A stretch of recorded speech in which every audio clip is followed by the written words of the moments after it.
Debbie Seidel-Bigkey, and I'm the CEO of Dental Practice Solutions, in case you didn't already know.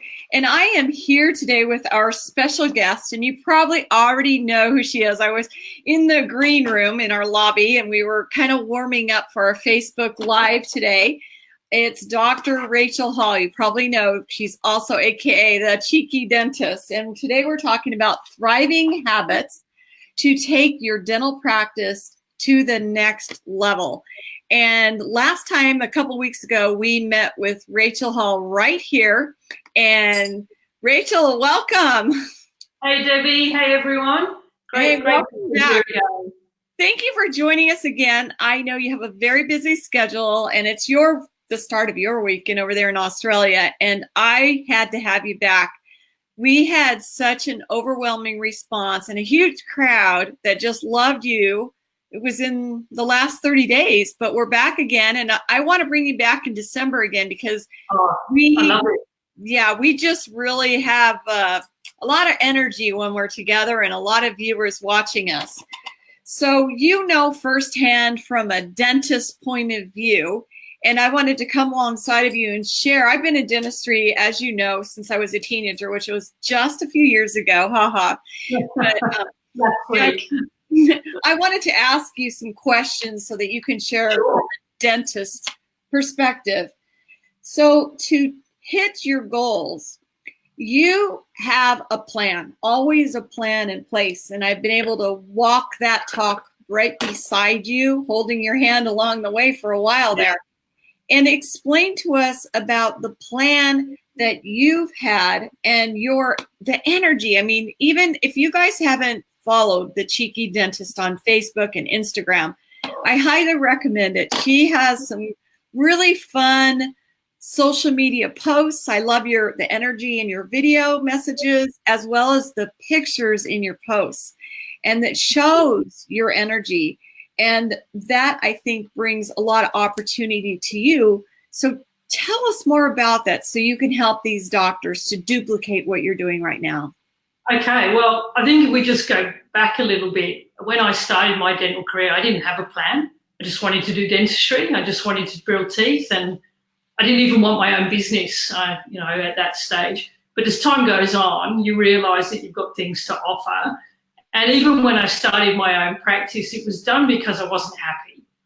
I was working for other people, and it just didn't feel right for me. I couldn't be myself. I couldn't practice the way I wanted to. So I started my own business. And for the first few years, I didn't have a plan. It was just turn up. If there's people in, we'll do their dentistry and hope for the best. But what that was doing meant I was working very hard. I was seeing a lot of patients, doing long hours, and some days we weren't making any money. And so I was burning myself out, working harder to try and keep paying all the bills. Then you're dealing with your team and all the other things that go with having a dental practice that you haven't considered. And so I sat back one day and went, okay, well, there's two things going on here. I don't really know much about business. So I developed a plan to learn more about business, got a business coach, joined business mastermind groups, started reading books about business and teaching myself to be a better leader and a better business owner. And then within that, I could see that there were things really missing in my practice. Like we didn't have any systems, we didn't have training, we didn't really have job descriptions. It was just, not a great way to run a business. So from there, I sat down and went, okay, what's my long-term plan? Where do I want to be? Where do I see myself? What do I want for myself as a human being and my family? Because my family and my relationships were being compromised by this dental office that was taking up so much time. So the plan was to go, how can I have a life and a successful practice? And so from there, you then kind of reverse engineer and you look at what do I need in the business? What people do I need alongside of me? What goals do I need to hit? What targets do I need to achieve? And who do I need to become to reach those targets? And so I had to go from being a dentist drilling teeth to being a business owner doing dentistry. And then I started looking at, well, what do other successful people in business do that allows them to do what they do and do it well? and not being burnt out and stressed and exhausted and unwell all the time. And this is where I'm like, for me, you've got to have a plan, you've got to have vision and goals. You need to have the energy to be able to get up every day and put in the work and take action. You have to have focus so you know where you're going and you don't let yourself be pulled all over the place. And then within that, you need to develop consistency. So you can't just try something one day and then go, oh, that was uncomfortable or it didn't work. You've got to develop the consistency to keep building and building. And Debbie and I were talking earlier, and I'm going to put it back on Debbie now. Debbie, tell me about your health plan and how you've been consistent in your training and going to the gym. Yes, well, what we were talking about was consistency and a commitment to health. Those are some of the big C's for me in my personal life. And it's hard to make that commitment, especially when you're a businesswoman, to the commitment to keep going to the gym. Now, I'm going to give a shout out to our colleague, Uchi Odoyatu, who is the fit dentist and fit speaker.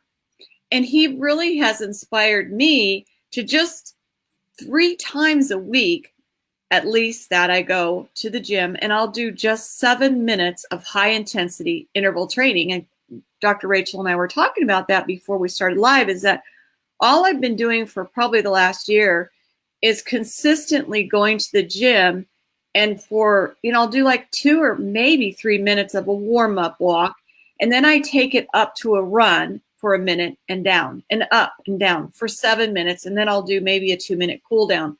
So I've just told you about 10, maybe 15 minutes of time. Then I do lift weights once a week, and I go to Orange Theory Fitness once a week. I started doing Pilates this year. I went and got my blood drawn, and they did a pen. I'm going to ask about the motivation and yeah. I think one of the things I'll let you finish in a second. Is one of the things that's very important is we need an end goal, but something that's measurable, something that we can look at and we can track the numbers and we can see improvements. And that I think is what inspires Debbie to keep going. So Debbie's going to tell you about her numbers. So I wasn't sure if this was paying off. I mean, I really can't say that I've lost weight. But what happened was I went to my physical, and annually they do a blood draw. They check A1C. They started checking my A1C, which about 18 months ago was borderline diabetes, which I was shocked. But then I love chocolate too, so maybe that was it. But my cholesterol was starting to get a little bit high. And also I had a little bit of a thyroid problem too. So now I've changed I've been changing my eating and less sugar.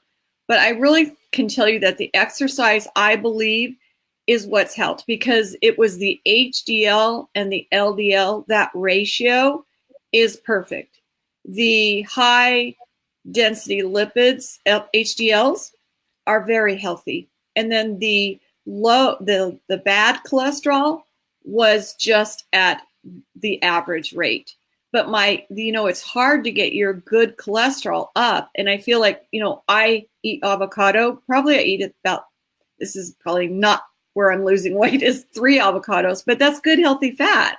Yeah. And then the exercise, I think that really helped with my cholesterol. I am no longer anywhere near borderline for the diabetes. And my thyroid, I had a problem where the T3 didn't break down to T4, and that's gone. I don't need to take a certain medication, helps with that, but I don't need that anymore. So I'm super excited. And So what you're saying is that you've been doing something consistently and you've given it a go, and whilst you had your doubts and you didn't think that it was making any difference because you weren't losing weight, it was having benefits in other areas. And then you've done your annual review and you've looked at your numbers, and your numbers are amazing. Now, that's a great analogy for our dental practice. We can bring something new into it. So we're creating a new habit in our dental practice, and we don't think maybe it's making much difference. And we're looking at some metrics and measures, and we think, oh, this isn't really having a big impact.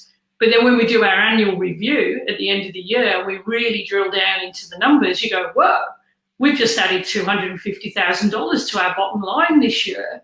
And the only thing we did different was this.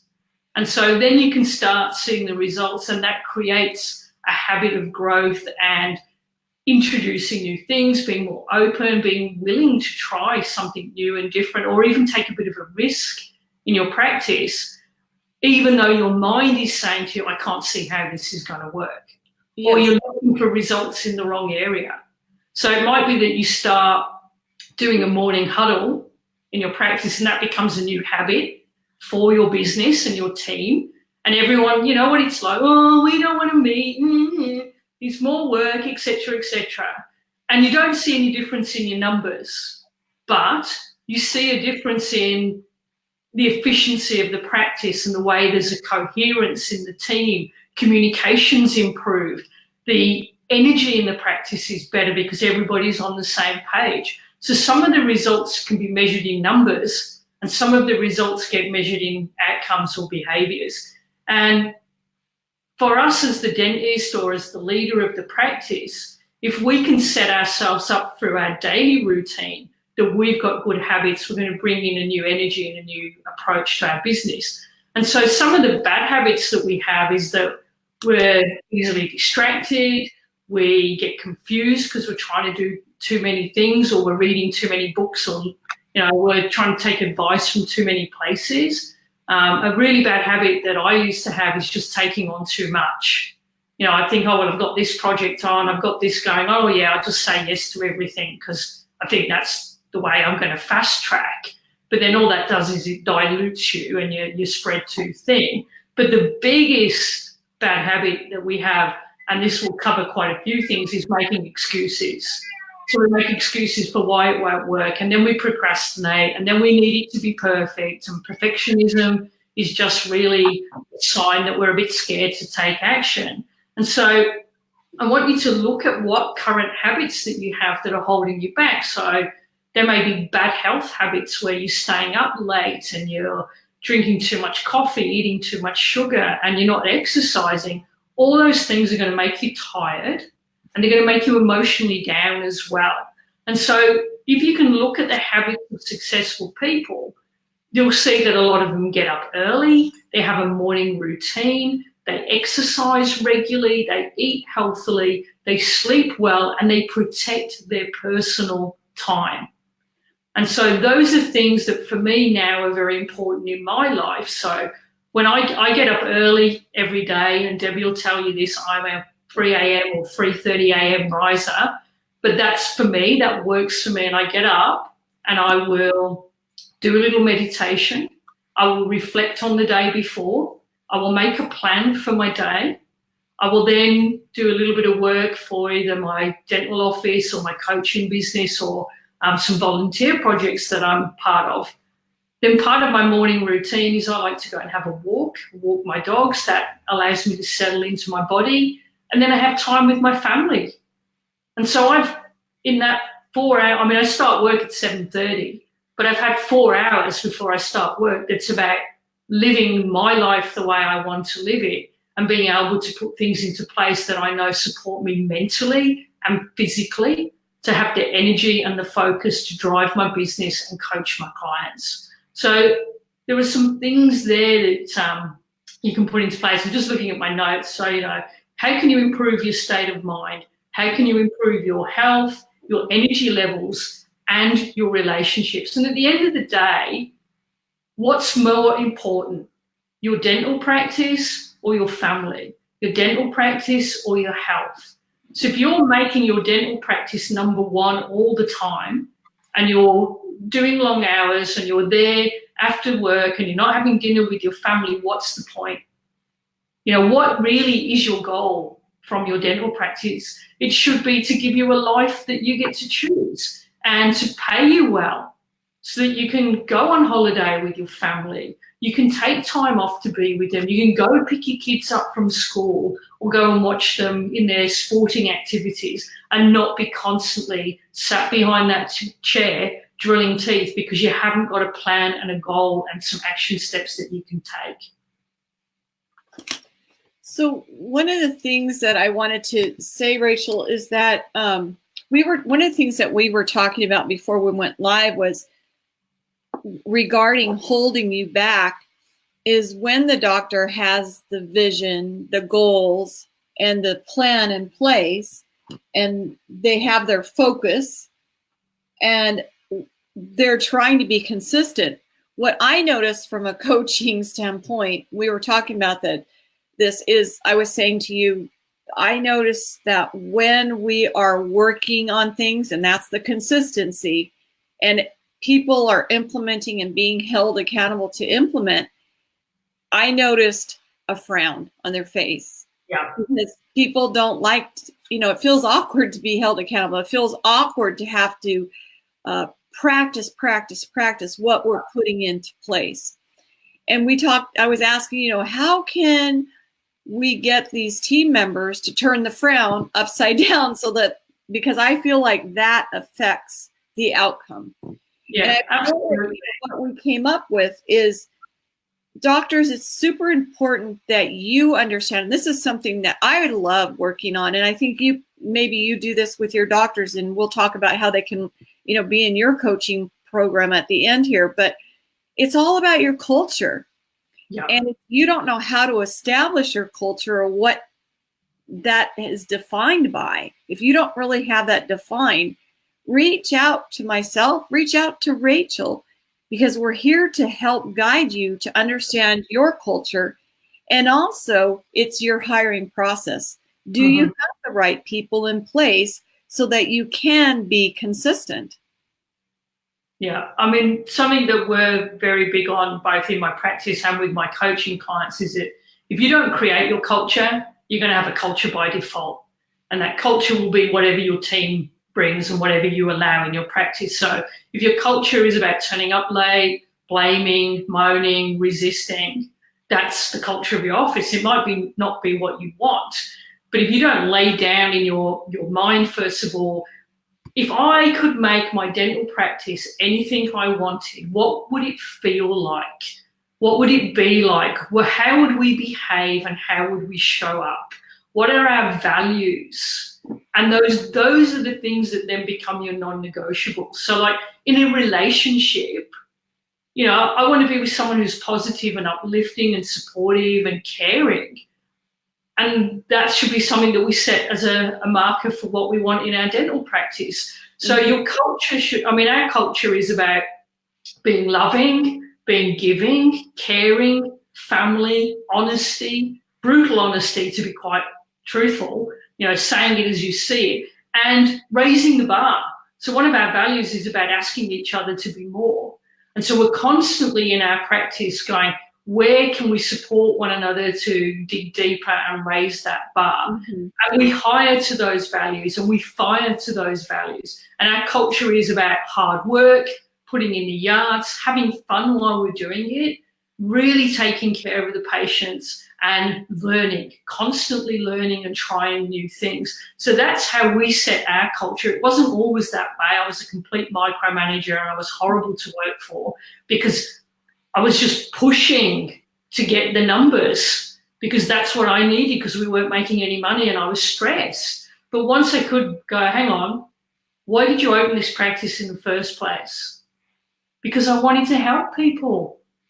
I wanted to take dentistry to another level. I wanted to really care. I wanted to take my time with them and I wanted to make a difference to people's life. And I think what happens is we know what we want from our practice. We have a vision, we have the goals.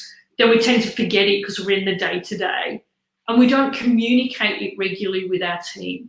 So they're just like, well, I don't even know where we're going. It's like getting in a car and you're just like, we're going to drive. You've got no plan. You've got no map. You've got no, this is the destination and this is, this is where we're going to stop to have a break. This is where we're going to refuel. This is what we're going to do at the end of it.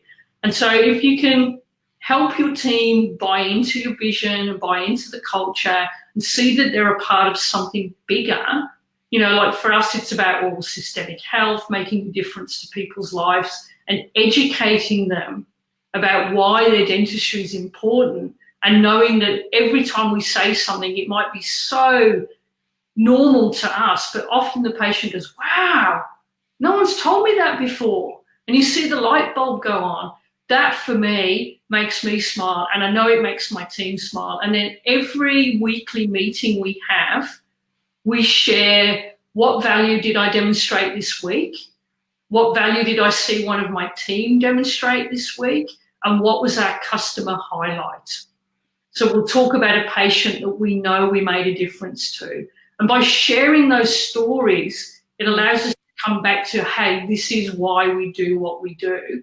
And so when you're having a hard day or you're trying to introduce something new, it reduces the resistance. But if you've got team players who aren't living thriving habits in their day-to-day, it's going to be very hard for them to come in and try and flick a switch. So if they're naturally grumpy and unhappy, you can't change that. So don't hire someone who's grumpy and unhappy.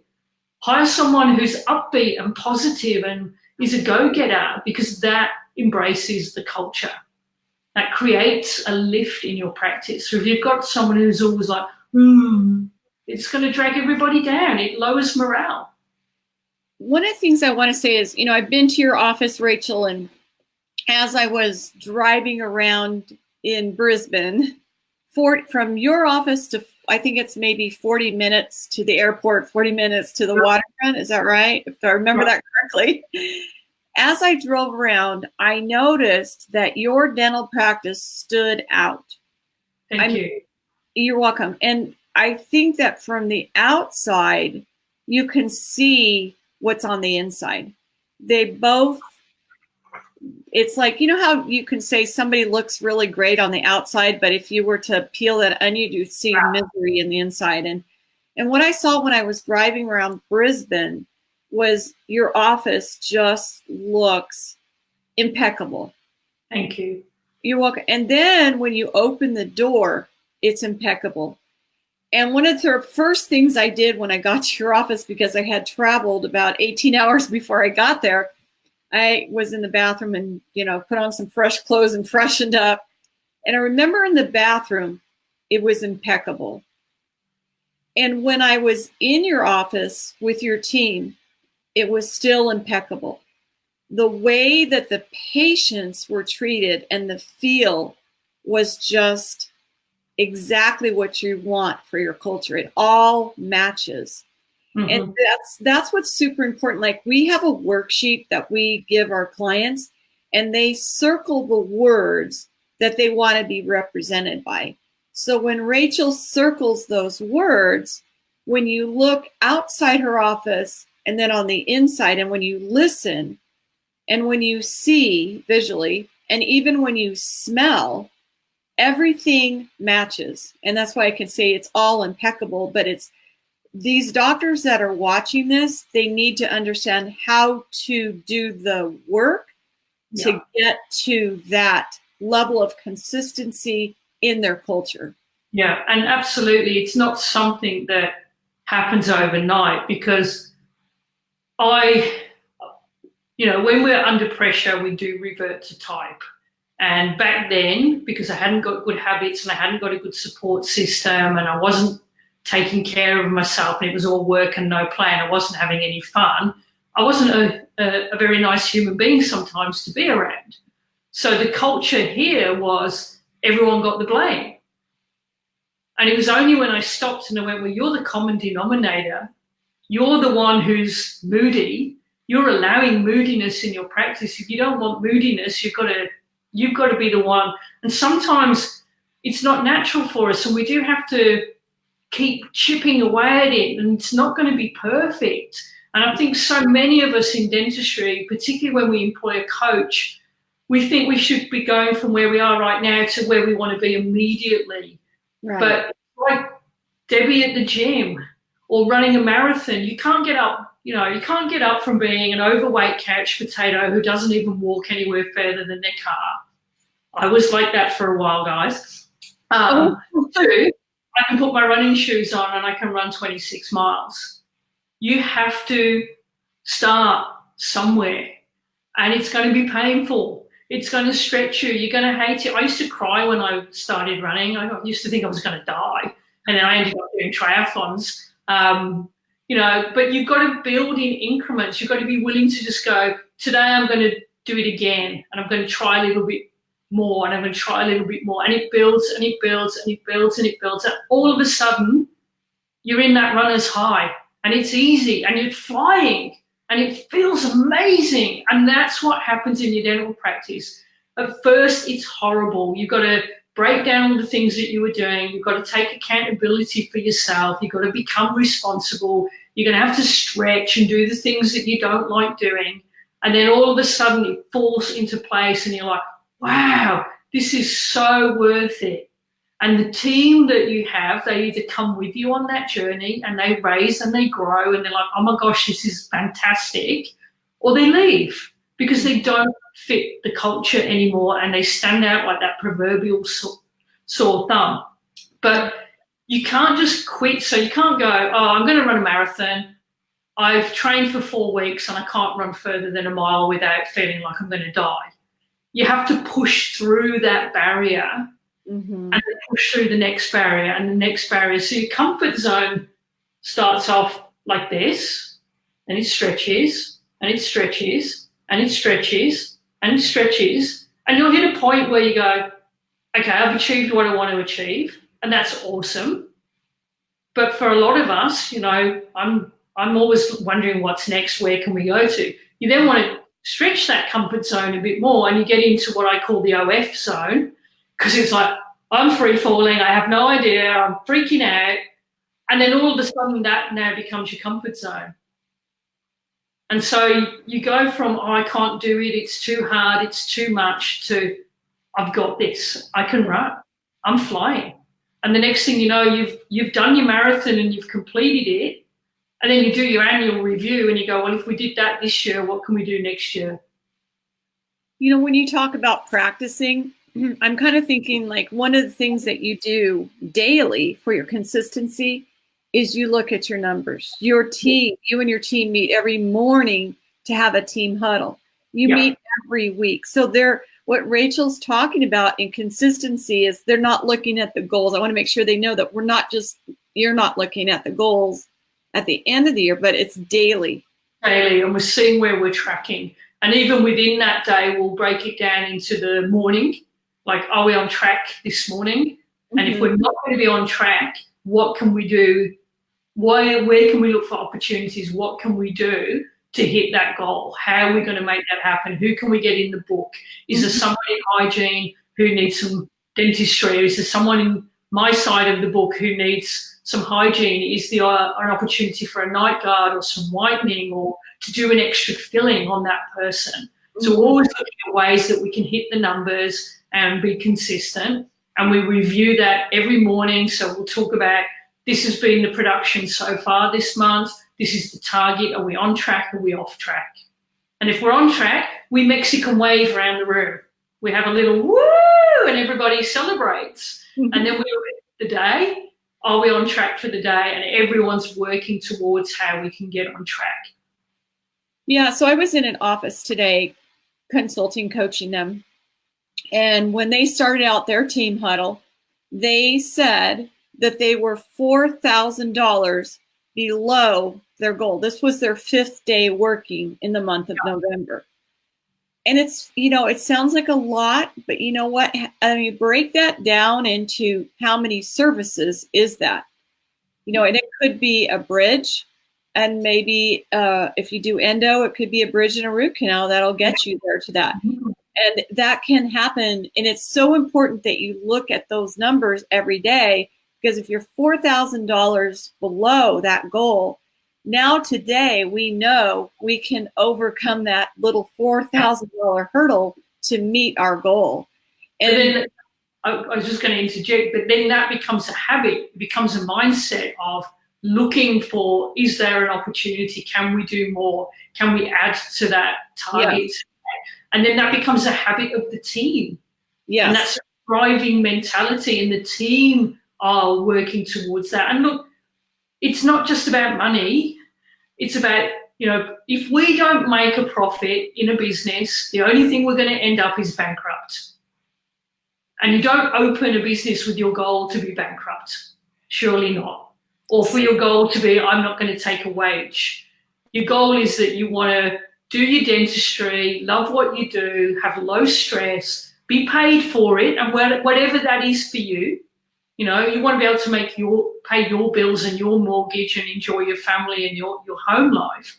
So you don't go into business to think, oh, well, I'm just going to do what's in I'm just going to do the dentistry that's there and hope for the best, because that's never going to win. Mm-hmm. And then for the team, it gives them job security. So you might think, oh, I can't be talking about the numbers. They're going to think I'm greedy and da-da-da. But my team know that they're going to get paid this week, that their job's still going to be there for them, that they've got consistency. They're not going to be worrying about, is doctor going to have to lay me off because I can see we're quiet. Some days we can see only 5 patients, but we've hit our target and then some.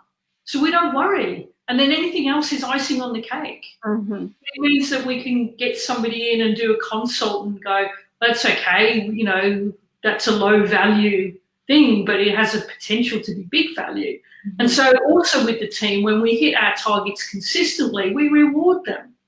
We reward them with high fives, fun, Mexican waves, silly gifts. We'll reward them with, you know, a lunch, or we'll go out and go see a show, you know, so that they've got something that they go, oh, doctor appreciates me.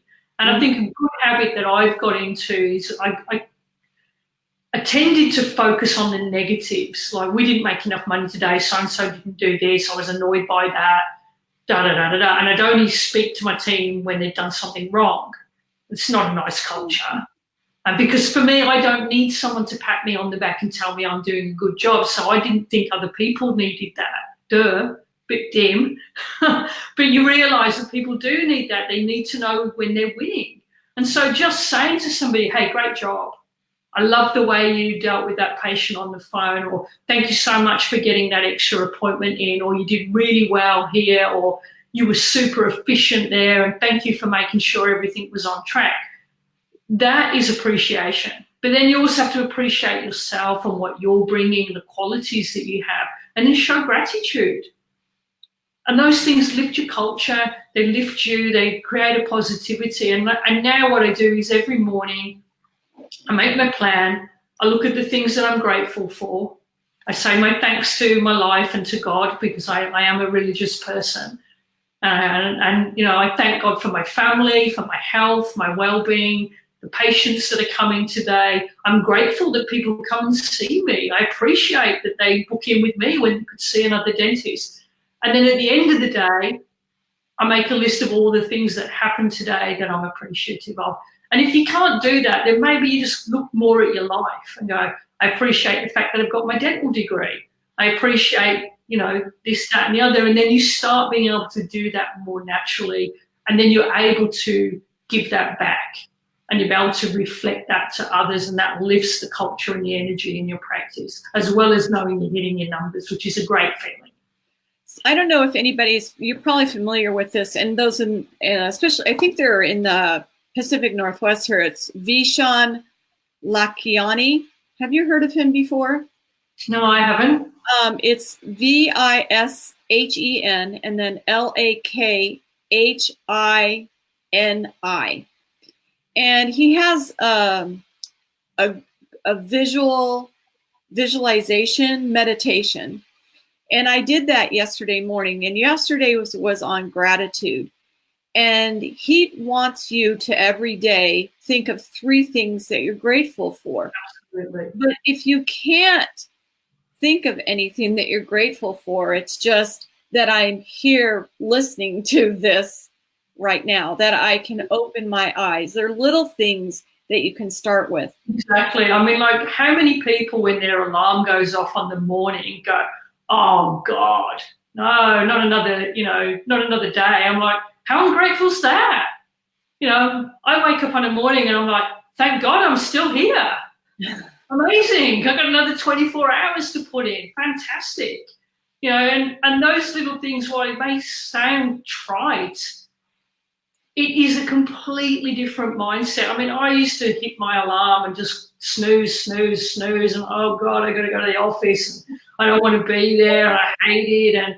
I'd be crying, putting my, getting dressed. So just don't make me go. I can't stand it. Oh, But so much of it was because I was in the wrong space. Whereas now, I'm blessed. I live in Australia, so I get up on a morning and it's beautiful. I live in a country where the sun shines and we're very, very lucky. But that's gratitude. I'm grateful that my life has allowed me this opportunity. I'm grateful for my family and my friends. I'm grateful for my dental practice, because what else would I be doing?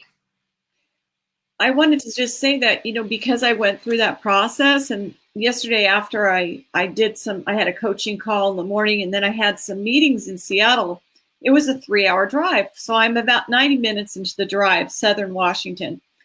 And all of a sudden, a light goes on in the dashboard of my car, and I'm kind of freaked out, And so I pull over and I send my husband a text with the picture of what it is. He goes, "Oh, it's your tire pressure." And I have to tell you, I feel like this is the power of gratitude, Rachel. He has a series of 6 meditations, and yesterday was gratitude. He starts day 1 with gratitude. I did that, remember? And now, as my tire, I have this thing going off in my car. It's freaking me out. Southern Washington is not highly populated. There are not a lot of gas stations even.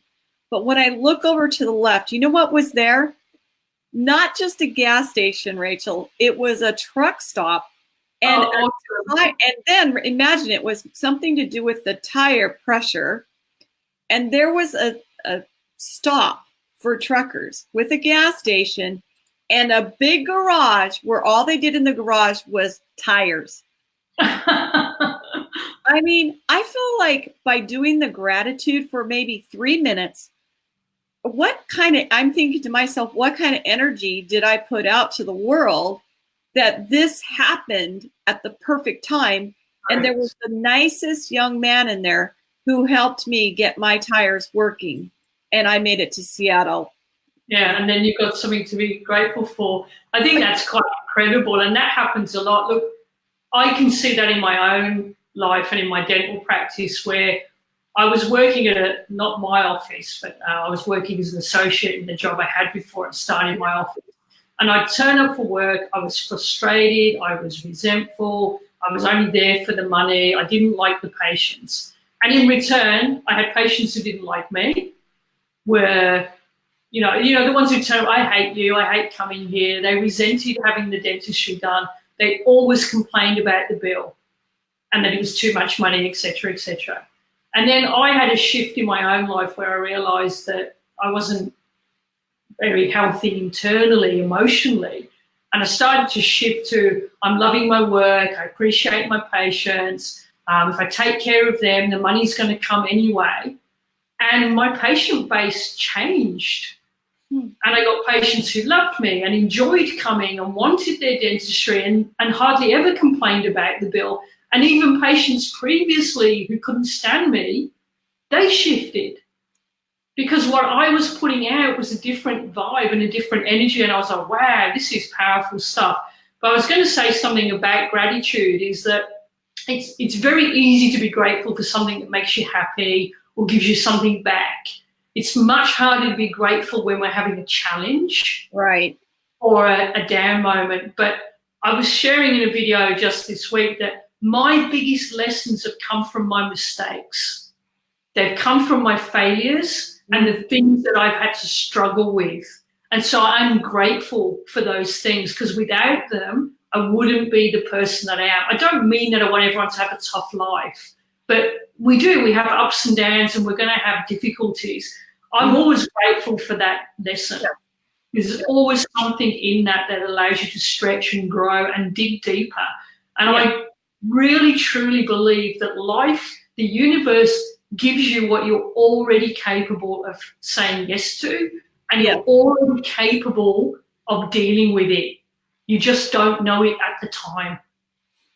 One of the things piggybacking off of that is, I was thinking, like, there are so many things in life. Like, I wanted to be a dental consultant. I wanted to share my knowledge back in 2000.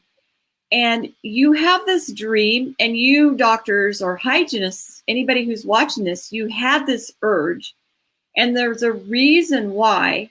And this is, I'm hoping that you're enjoying this conversation that Rachel and I are having, because there's a reason why, but it ebbs and flows. We have our ups and our downs. And doctor and hygienists and dental professionals watching this, you're going to have your bad days. You're going to have those struggles.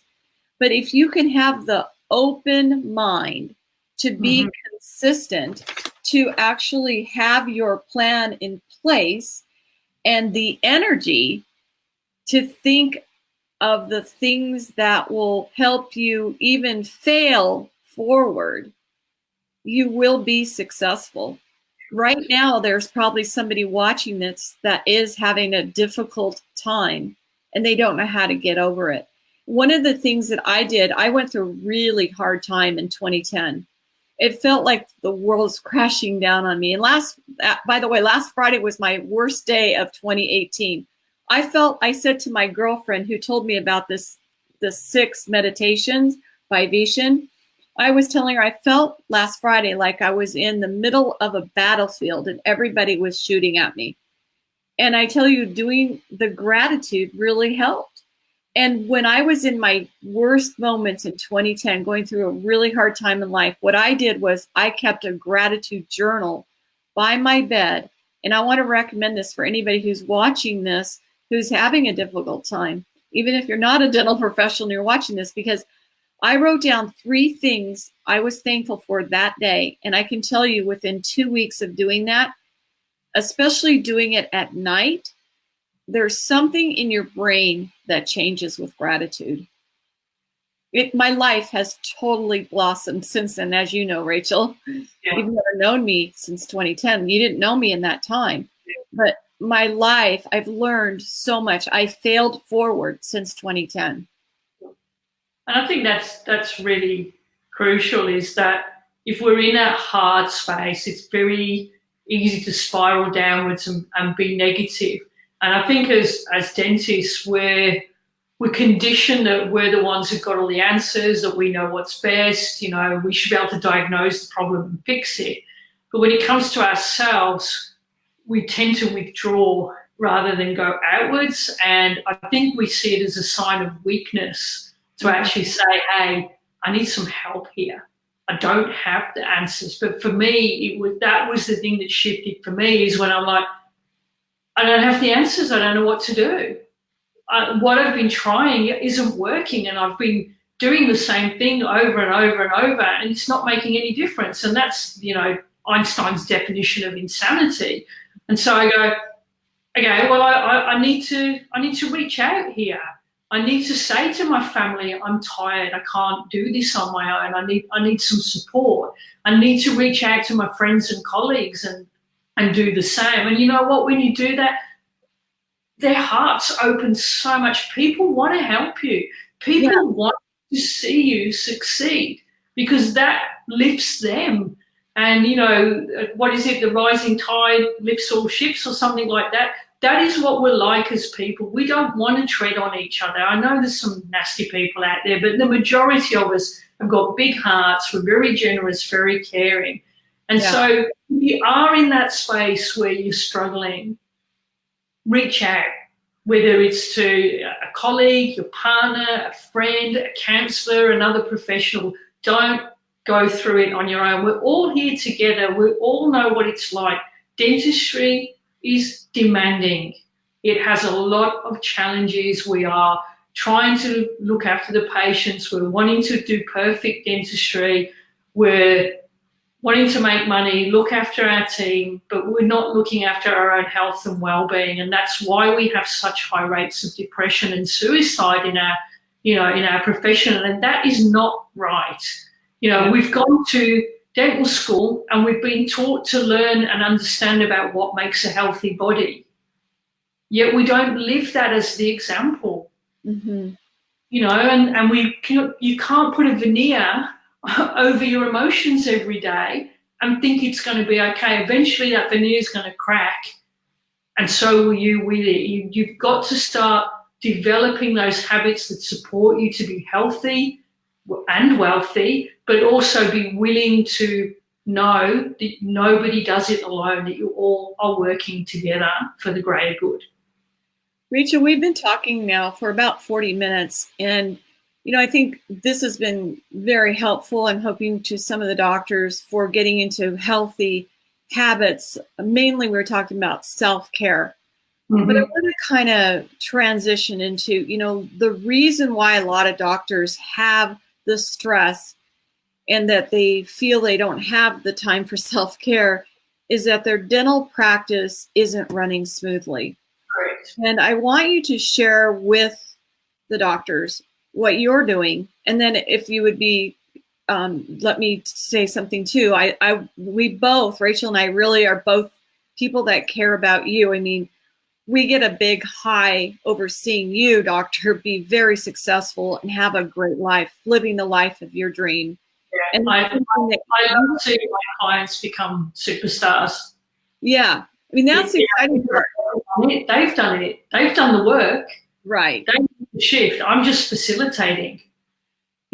Doctors and even all the dental professionals are watching, and it's so true. To raise a family takes an army.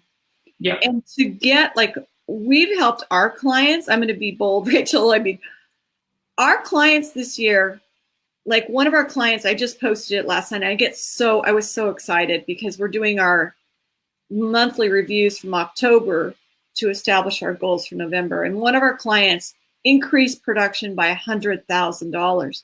Now, we've taken an army for 6 months working together very hard. It's been hard to get 6 doctors and 6 hygienists to all work together and streamline this. But that was $100,000 that we produced more October 2018 from 2017 and October 2017. $100,000. Right. Now we have another client, our lowest producing client.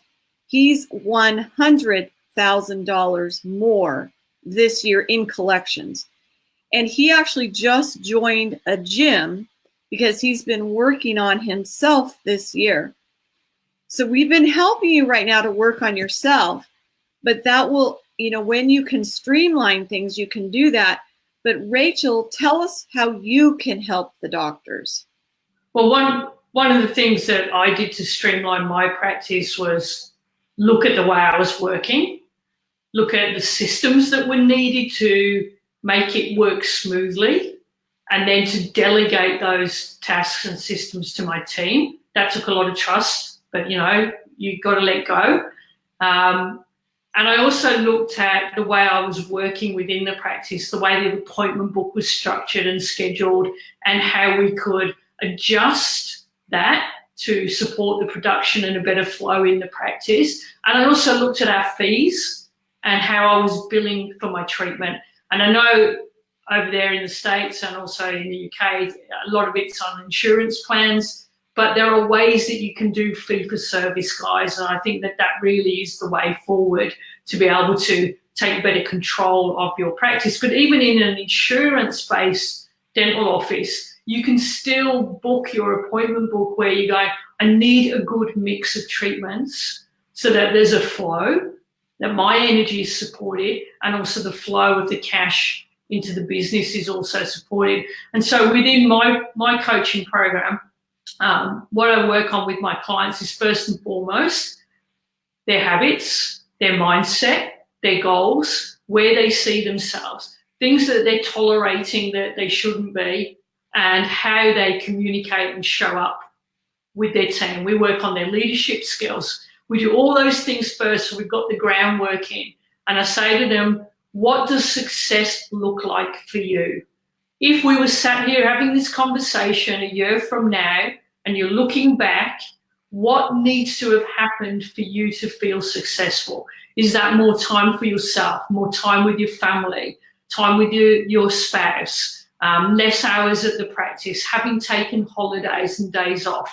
And we create that as the scaffold for them, what we're going to put into place into the practice. We look at their strengths and their weaknesses. And weaknesses is not a weakness, it's just something you haven't worked on very much yet. It's a skill that you can develop.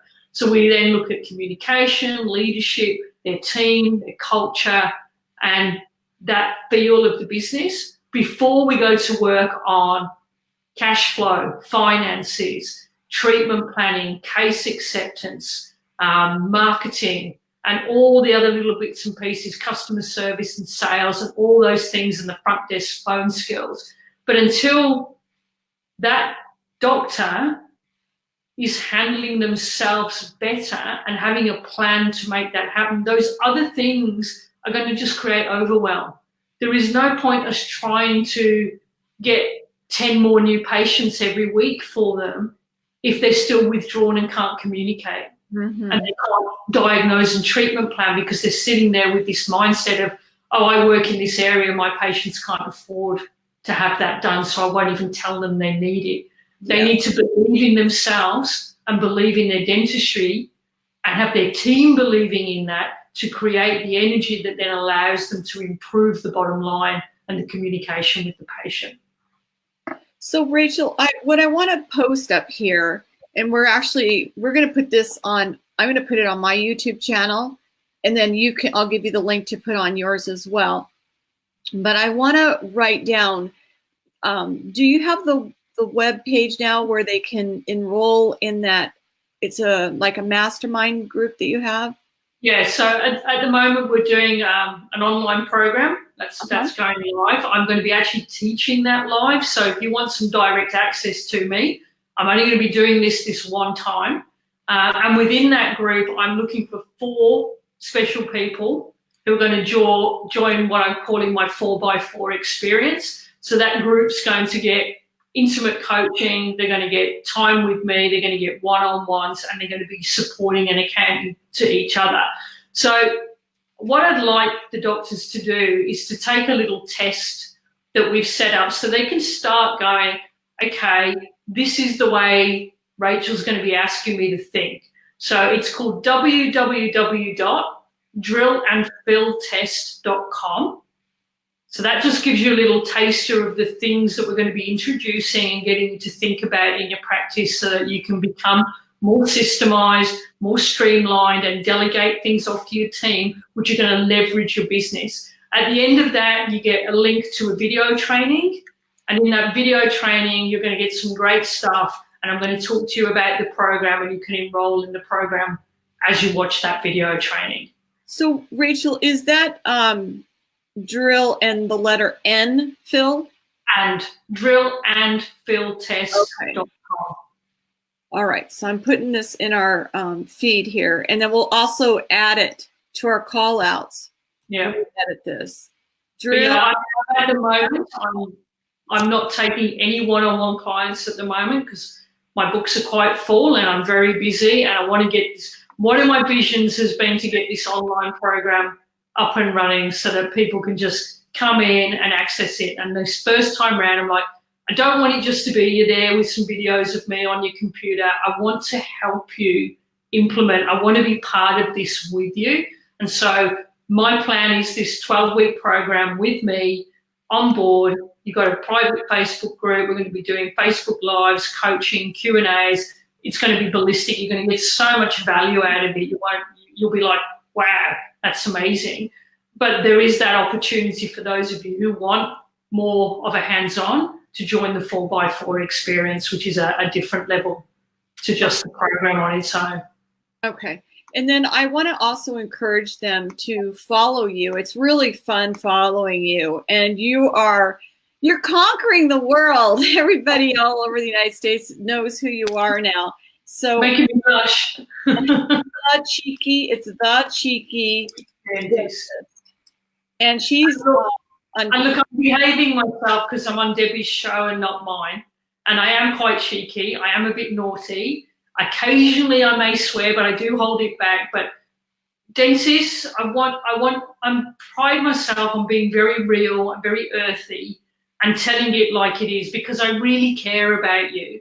And sometimes I can come across as a little bit full on because I get excited and, I've got a lot to share with you. But I do deeply, my clients who work with me, they'll tell you, she pushes me really hard. She takes no prisoners, but God, she loves me to pieces, and I'm there for them, and they've had great success, and it just gives me so much joy to see what they're doing and know that this isn't a one-size-fits-all program. It's not like, It's like these are giving you tools that you can take into your practice and make them your own. And a lot of it is about getting your team to implement for you. Because I know that was a huge thing for me when I first got coaching, is I'm like, God, I'm already stressed, I'm stretched. And now I've got all these things that my coach wants me to do and deadlines and things that I have to adhere to. And so I was having to push and make it all happen. Whereas I realized that a great coaching model is, let's walk this together and let's get your team doing 80% of what needs to happen to get the dental practice of your dreams. Thank you so much, Rachel. I think we are going to come back again in December, right? Is it December we're coming back again? Yeah, about 4 weeks' time, just before Christmas. What I was going to suggest, and if your viewers are open to this, is that they go along and they do the drillandfieldtest.com and they watch the training. And it would be really awesome in our next show for them to have questions for us. Okay. Based on what we've shared today, based on the training that they're watching, and come to us and we'll do a Q&A session. And we can do a Q&A session whether you watch the training or not. What are your burning questions for you to start 2019 on the level that you want? What can we help you achieve in our Facebook Live that's going to give you the foundation for 2019? What is it you want to know? And I want to know, have you guys achieved your goals? Yeah. Like we were talking about earlier, this takes an army. Doctors, you cannot do this all on your own. And I don't meet too many dentists who have an MBA in dental business skills. Mm-hmm. So you've got two resources here. You've got. Yeah. I joke that I have an MBA, even though I don't have it on paper. Oh, yeah. Well, I'd say I have a PhD in dentistry. Yeah. And, the biggest thing for me, the best investment I ever gave myself was in coaching, was having a coach. All the best sports teams have a coach. All the best business people have coaches. I'm like, I want to copy what they do. I need a coach. But within that coaching, I joined a mastermind group. And I masterminded with people in other businesses. I didn't just keep going to dentists and going, what are you doing? Because a lot of the time they don't know. And I go in dental forums, Debbie, and it amazes me the what's going on in there. It can be quite negative a lot of the time. And so if you're in that space, that is not supportive. It's not healthy. So I masterminded outside of dentistry, and I will tell you, the challenges that we face in business are the same as the challenges other business owners have. So there's people who are farther ahead of you. They can share their knowledge, their wisdom, and their advice, and that encourages you to do things in your practice. So I'm really big on masterminding, and that's why I'm doing the 4x4 experience, to create that mastermind environment. Sure. And masterminding is becoming very popular with dentists. I mean, there are a lot of different choices that you can get.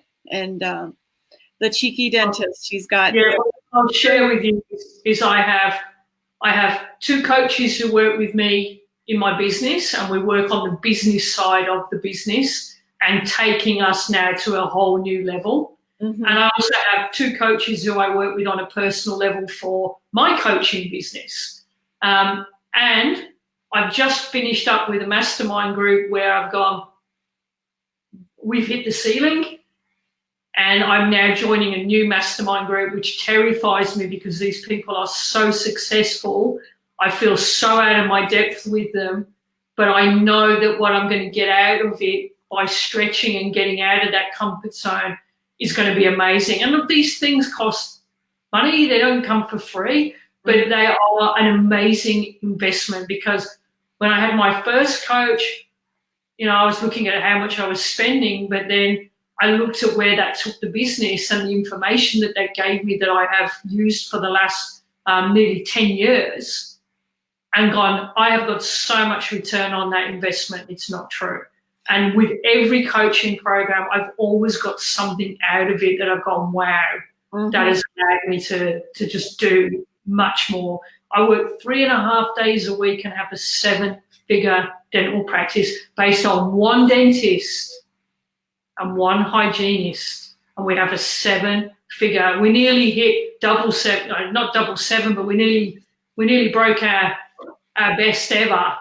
You know, we're just a bit short of it this year because we set a really big target. We've pushed very hard.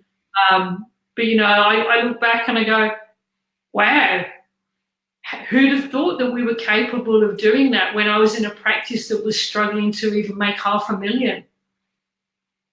Well, I've been there to witness it firsthand and see, and it's been very exciting to ride alongside of you and see your amazing growth, not just financially, but you and your team members as well. Yeah.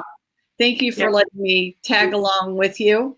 And thank you for and look, guys, Debbie still, from time to time, I reach out to Debbie and I'll go, Debbie, I've got a team member who needs some mentoring. I think you'd be a really good fit for them. And I still reach out to Debbie to help with the team, because when she's telling them what I'm telling them, they hear it. It's like your kids. You tell them something and they're like, nah, I don't want to know. Then they hear it from a friend and it's like, oh, I'm like, hello, I've been telling you that for the last 2 years. So I will bring Debbie in to be that external voice, that third party who goes, blah, blah, blah, blah, blah. And then the team are like, oh, did you know X, Y, Z? Yeah. So having a coach can help you as a dentist not only leverage your own career, but leverage your team. And look, that's one of the things about showing appreciation.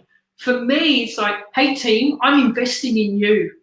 I'm investing in you and your career and your personal development. It's a win-win. It absolutely is. And I really love sharing Dr. Rachel Hall with you. Everybody calls her Rachel.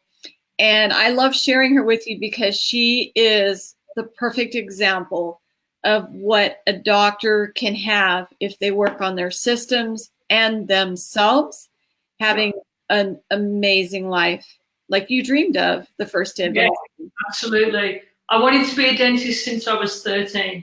I know, you were telling me that. And from younger than that, I mean, I grew up in a very working class area in England. And I would say to my friends when I was probably about 10, and how I didn't get beat up for this, I don't know. And I'd say to them, you know, when I'm older, I'm going to have a really big house. I'm going to have my own swimming pool. I'm going to have a really fast, fancy car. And I've ticked all those boxes and then some. And it isn't for me about the money. It's about who I have become to achieve those things. Yes, yes. And, you know, I was telling one of our doctors moved from breaking into this, well, he finally broke into the 600s this year and is on track for 750. And I told him, I said, where you are today, like you were saying, it's where you are today as a person. It's super important when you want to break into those higher numbers for your practice, production, and collections. You have to have a success coach because you are going to be a totally different person. And like Rachel was saying about herself, you know, look at who she was. She was becoming this person who she didn't even like herself, but it's having the army to join you. You've got to have an army of people to support you, and that's your coach. Yeah. Rachel, thank you so much for your time. I know it's your Friday, our Thursday, and I wish you a great weekend. I'll meet you over in the lobby, and I'm going to end it with our people here. Thanks. We'll be back again in about 4 weeks, guys. And Debbie, let me thank you for having me on the show again. And thank you to everyone who's watched. I really hope you got some good stuff from it. And if you have, then just put down in the comments what your aha moments were and what your biggest takeaways were. Yes, yes. And let us know if you guys are watching this after the live broadcast.